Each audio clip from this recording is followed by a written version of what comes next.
Sup, you beautiful bastards. Hope you're having a fantastic Thursday. Welcome back to the Philip DeFranco Show, and let's just jump into it. And the first thing we're going to talk about today, by far one of the most requested stories from the past 24 hours, is what the hell happened between Donald Trump and a group of lawmakers when talking about guns. So on Wednesday, President Trump held a meeting with congressional representatives from both parties to address gun laws and school safety in light of the recent tragedy. And we need to talk about what Donald Trump said in that room because it seemed to surprise everyone. First up, when Steve Scalise was talking about concealed carry reciprocity, that's essentially that, let's say you're in the weakest state for concealed carry. Lowest requirements, fewest restrictions in that state, you could then bring that to another state, and regardless of what the law was there, you'd be fine. To that, Donald Trump said this. I think that maybe that bill will someday pass, but it should pass as a separate.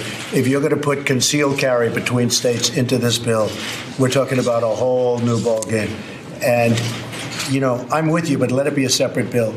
You'll never get this passed. If you add concealed carry to this, you'll never get it passed. Then, regarding bump stocks, he said this. And I'm going to write that out, because we can do that with an executive order. I'm going to write the bump stock, essentially write it out. So you won't have to worry about bump stock. Shortly, that'll be gone.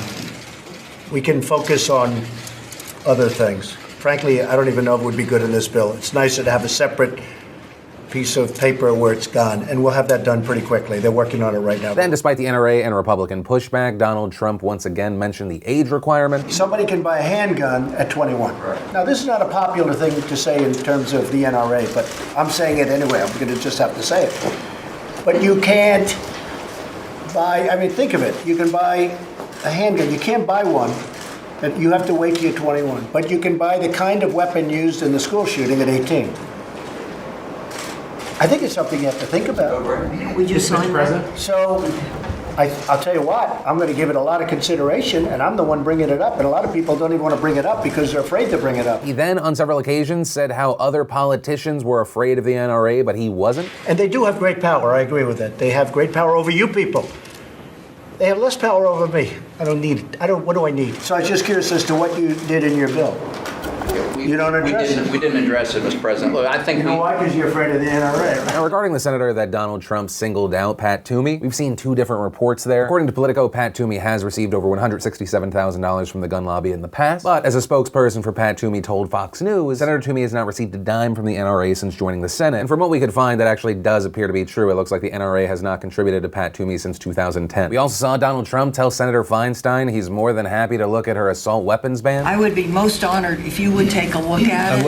I will. And we will get it to you and let us know what you think of it. I will. And then, in my opinion, one of the most interesting and surprising things that Donald Trump said came from this back and forth with Mike Pence. If an individual is reported to be a potential danger to themselves or others, allow due process so that no one's rights are trampled, but the ability to go to court, obtain an order, and then collect not only the firearms, but any weapons in the possession Or of that Mike, individual. take the firearms first and then go to court, because that's another system, because a lot of times by the time you go to court, it takes so long to go to court to get the due process procedures. I like taking the guns early, like in this crazy man's case that just took place in Florida. He had a lot of firearms. They saw everything.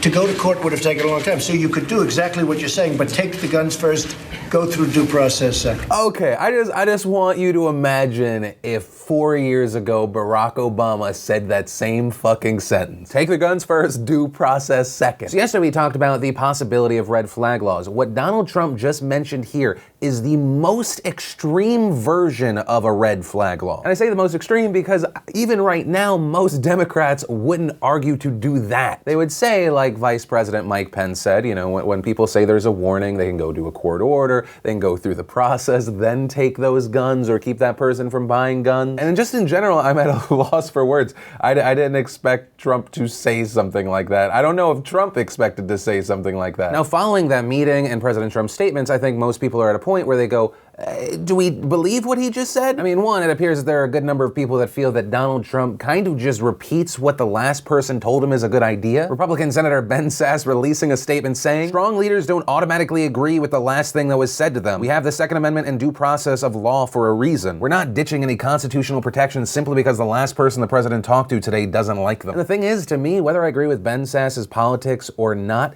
that statement seems somewhat accurate. I mean, all we have to do is look to the president's words on DACA. I know that there's so much news constantly, so it's sometimes hard to keep track, but this is what Trump said about DACA, specifically a DACA bill on January 9th. This should be a bipartisan bill. This should be a bill of love.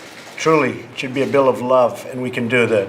When this group comes back, hopefully with an agreement, this group and others from the Senate, from the House, comes back with an agreement, I'm signing it. I mean, I will be signing it. I'm not going to say, oh, gee, I want this or I want that. But then later, either because he completely changed how he felt or enough people that are close to him told him, no, we're going to go a different route. This is what we need to do. The Democrats are evil. They're trying to trick you. All of a sudden, there were unmovable pillars that he demanded to be in the bill for him to support it. Even at one point saying, I'd love to see a shutdown if he couldn't get what he wanted in this bill, as well as then threatening to veto the bipartisan bill that had the best chance. And so really, who knows where the president's going to land today, tomorrow, a month from now? We have to ask questions like, is the president being erratic? Are people around him the ones changing his mind? Is it due to public outcry? Does Trump look at the places that have previously shown him a lot of support, like a Breitbart, where all of a sudden yesterday they called him a gun grabber, which is also very concerning because that seems to feed into the TV ratings president narrative. That's about praise rather than policy. I don't know, though. And so with that said, I want to pass the question off to you. What are your thoughts around this situation, this meeting, the due process part? I'd love to know what you're thinking and why in those comments down below. But from that, I want to share some stuff I love today. And today in Awesome, brought to you by dbrand. Y'all might remember dbrand from when they launched the dbrand grip. They raised over $1 million. Well, they just launched a brand new material called Black Camo. And best part, today only, if you want to snag one, they have 25% off site-wide. And you get free shipping if your order's over $20. So if you want to snag one, go to dbrand.com/PhillyD or click the link in the description. And for the first bit of awesome, we're gonna do another recommendation. Sometimes we do it with movies maybe you haven't heard of, like Train to Busan. We talk about games like Celeste. Today, I want to officially recommend, I thought it was going to be garbage. They decided to reboot Queer Eye. It is on Netflix now, and once again, I thought it was going to be trash.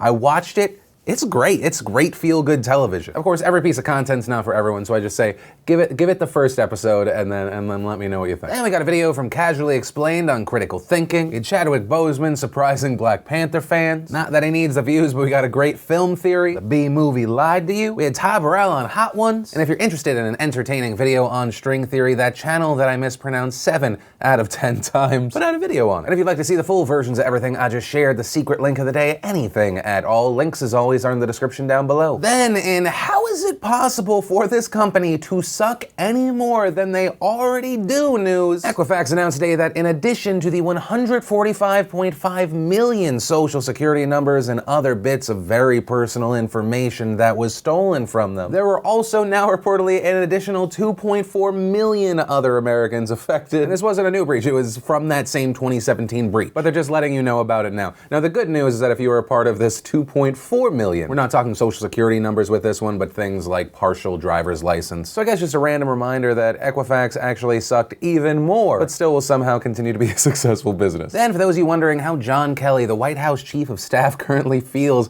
about his job, I want to play this video from a Homeland Security event. I would just open by saying I have almost no right to be up here on this stage. I mean, I was in the department. You have every right to be here. I miss every one of you every day. I went...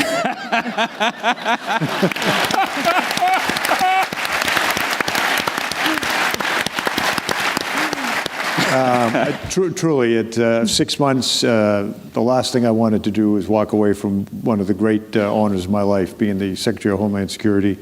But I did something wrong and God punished me, I guess. And depending on where you land politically, you probably think that he's saying this for one of two reasons. Some people will say that it's about the treatment from the media, and others will say it's because of the just general chaos in the White House. There is a lot going on, but it truly seems like that man's life is miserable. Then in an update to the Dick's Sporting Goods story that we talked about yesterday, more companies have now joined in. Walmart announcing, going forward, we are raising the age restriction for purchase of firearms and ammunition to 21 years of age, adding we are also also removing items from our website resembling assault-style rifles, including non-lethal airsoft guns and toys. Our heritage as a company has always been in serving sportsmen and hunters, and we will continue to do so in a responsible way. Also today, we saw Kroger, the largest supermarket chain in America, saying they're making changes, specifically that they will raise the minimum age for purchasing guns and ammunition at its Fred Meyer locations to 21, and so that'll affect the 43 stores they have across Alaska, Idaho, Oregon, and Washington. And my initial reaction to that is, I didn't even know Kroger owns supermarkets that sold guns. But the main point, more businesses have now joined in on this move, and it'll be interesting to see,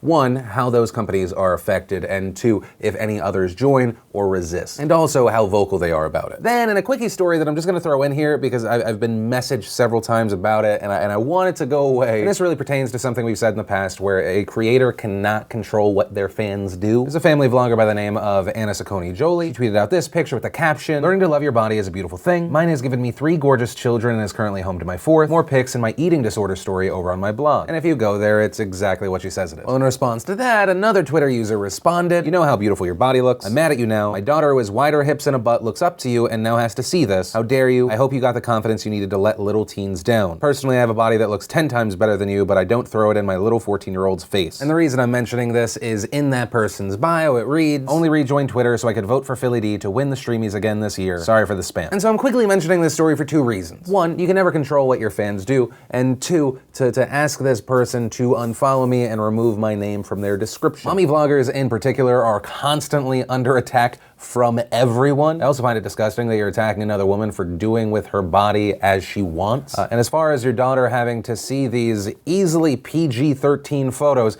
maybe have a conversation with your child. I feel like having a conversation with your child about feeling more comfortable in your own skin and the fact that some people have eating disorders is probably better than her watching you be a complete dickhead to a stranger online. But that's just my quickie take on it. And then let's talk about the really interesting news coming out of West Virginia. If you haven't heard yet, today is the 6th day that public schools across West Virginia are closed. This because 20,000 teachers in the state are on a strike, which means 270,000 students will be staying home from school. And as far as why the teachers are protesting, it's partially about the low pay. When you look at the numbers, it makes sense because West Virginia average teacher pay ranks among the lowest in the nation. Now, what's really interesting is the teacher walkouts actually started last Thursday, and they started in response to a new law that would actually give them raises. But that raise was only a 2% increase starting in the summer, followed by a 1% increase in 2020 and 2021. So based on average pay, that's $808 next year and $404 for the next 2 years. And that's not great considering in 2016, West Virginia teachers made an average of $45,622, with the national average being over $58,000. That makes it so West Virginia's pay rate is 48th out of 50. Teachers have also argued that yes, getting any percentage whatsoever obviously is more money, but for what they're actually taking home, not really, because this increase barely covers the increases that they're having to pay for health insurance. In fact, some teachers in the state have also said their pay is so low they have to collect federal assistance like WIC. As a professional degreed teacher working 2 jobs, I qualified for WIC and food stamps, and we collected on the WIC. So that's how low teacher pay is here. You know, there were a lot of times where